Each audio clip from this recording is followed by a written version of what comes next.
अरे, क्या आप जानते हैं कि एक ऐसा परिंदा भी है जिसकी शक्ल इतनी मुनफरद है कि आप उसे कभी नहीं भूल पाएंगे।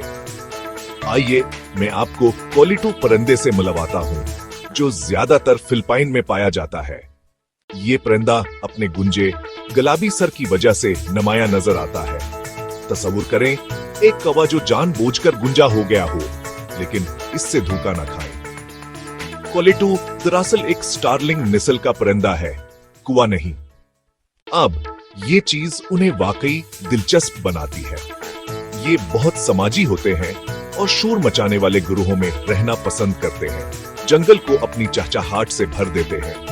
और ये सुने, वो अपने माहौल से आवाजों की नकल कर सकते हैं, बिल्कुल तोतों की तरह।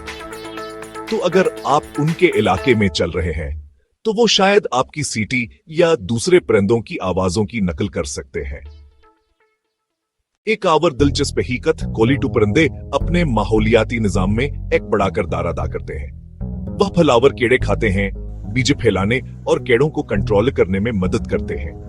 तो एक तरह से वो छोटे जंगली माली की तरह हैं। कभी सोचा है कौहगंजे क्यों होते हैं? साइंसदानों का ख्याल है कि हान है साफिर हने मदद करता है। चूंकि हबहत से रसीले फल खाते हैं, सर पर कंपर होने का मतलब है कि इन पर कम गंदगी चिपकती है। जहानत है ना। अफसोस की बात है कहानन की तादाद रहाइश गाह के नुकसान की वजह से कम हो रही है, लिहाजा जंगल में उन्हें देखना नायाब होता जा रहा है।